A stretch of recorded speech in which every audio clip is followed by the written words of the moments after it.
Today we're going to be talking about how to get the most out of your Flair Neo. Some tips and tricks that I've learned along the way of owning a Flair for a few years.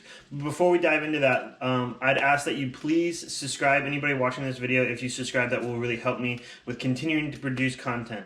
I'd also like you to consider supporting me on Patreon, and if you're looking for any of these products or any coffee accessories, please use the following links below. I'll get a slight commission at no extra charge to you.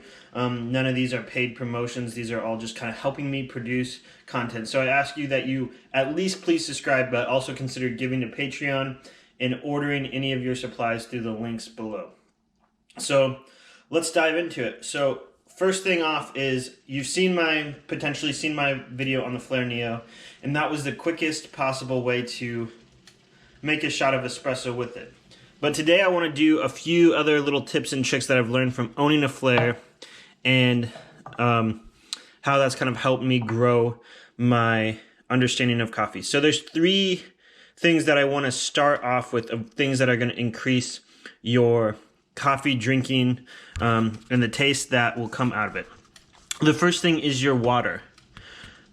Many people start off, and I started off with drinking and getting water from my kettle directly from the sink or things like that.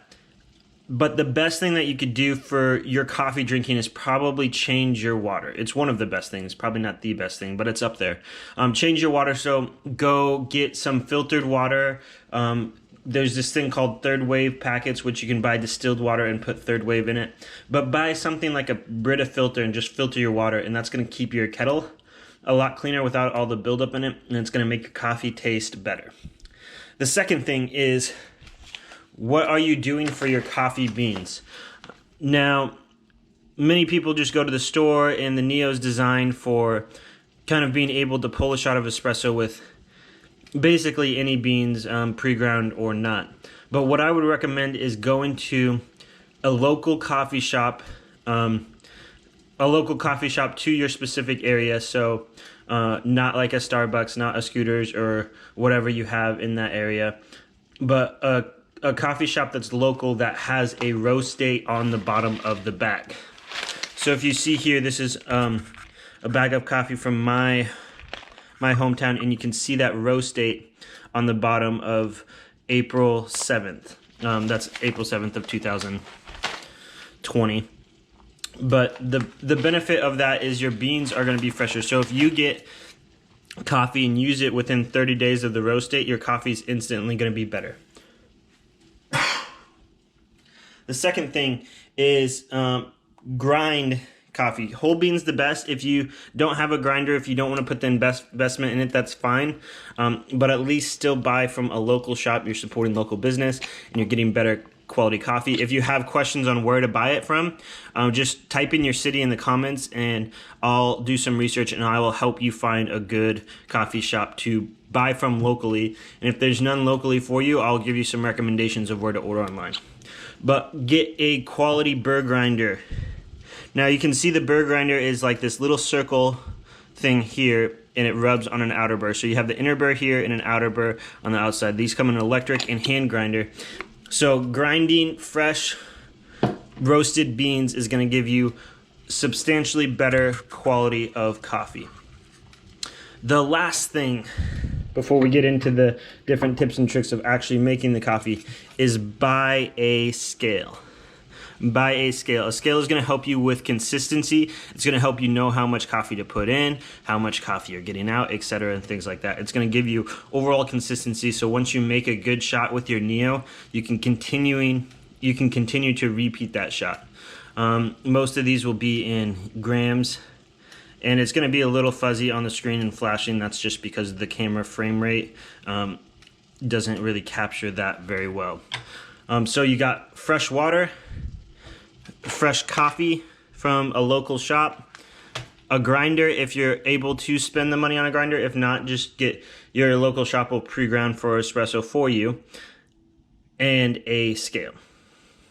The next tip I have, and this is something that you don't actually have to go out and buy, is the best way to pull shots with the Flair is simply get things as hot as possible.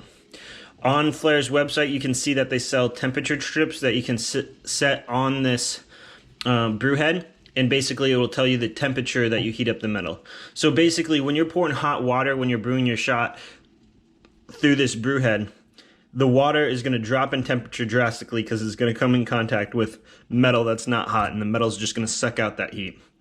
So what I do is I shove this piston in upside down, so I get it past where there's complete seal all around, and I will balance it like this.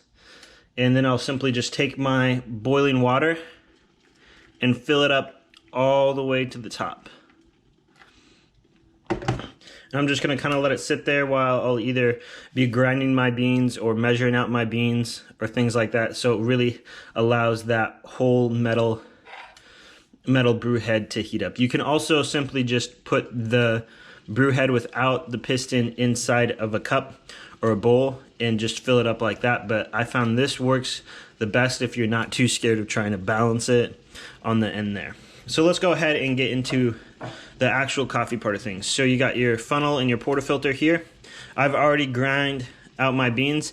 Now what I did again is I purposely ground this not very well, and I did it more toward a V60 or a drip coffee brewer for the sole purpose of still experiencing the benefit of the Neo, which allows a pressurized portafilter to basically control the flow of your coffee. So what I'm going to do is I'm just simply going to put some ground coffee into this portafilter here, and while I'm doing this, I'm weighing out all of that.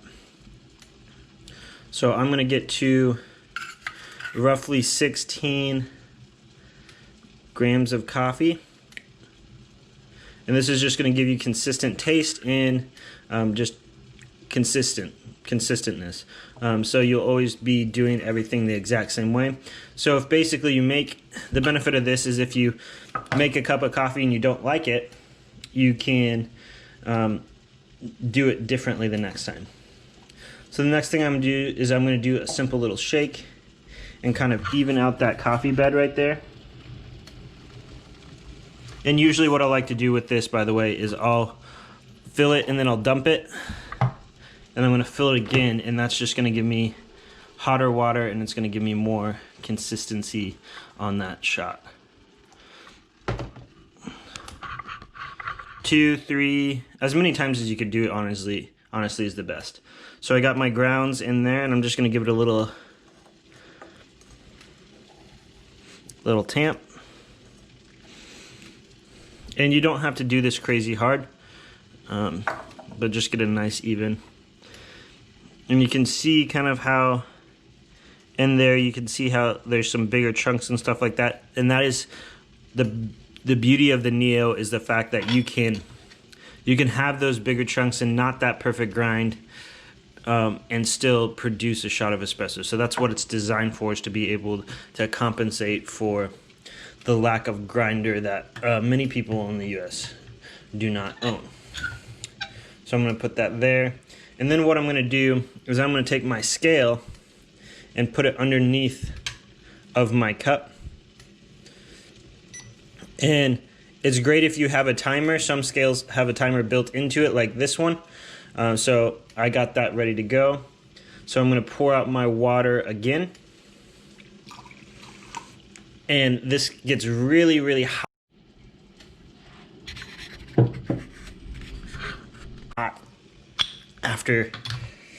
after you fill it twice with water. So even maybe like a little rag or something to lift it up wouldn't necessarily be a bad thing.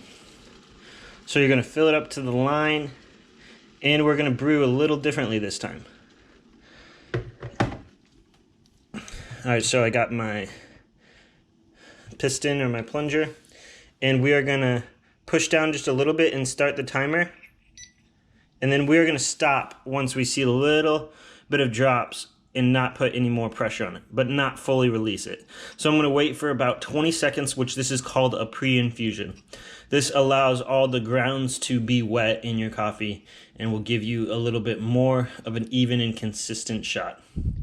And then you're going to slowly pull down and increase that pressure.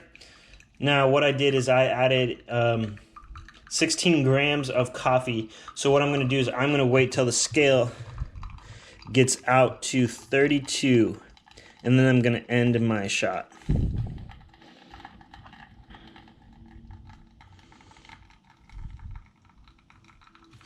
All right. And if you go over a little over or a little under, that's okay.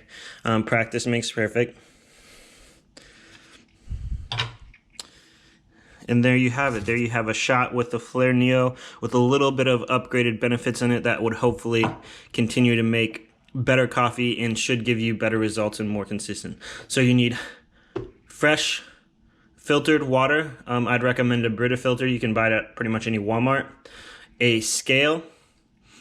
A small scale that would fit underneath of this would be ideal, but if you just have a regular kitchen scale, go ahead and use it and weigh your shot afterwards. To kind of get the feel of the 32 grams in it and weigh your coffee as it goes in the portafilter. And you have fresh roasted coffee. And again, if you don't know where to buy it from locally, just shoot me your city and I will look it up and give you some recommendations. And then you have a burr grinder if you can afford it, which there's links below in there. They are kind of expensive. All of them range over $100. So I hope you found this helpful. If you have any questions or if there's any other tricks that you do that make better results out of your Flair Neo, drop those in the comments. Let us know and be sure to subscribe. If you're looking for any gear, please use the affiliate links below where I'll make a slight commission, and please consider supporting me on Patreon. Thank you.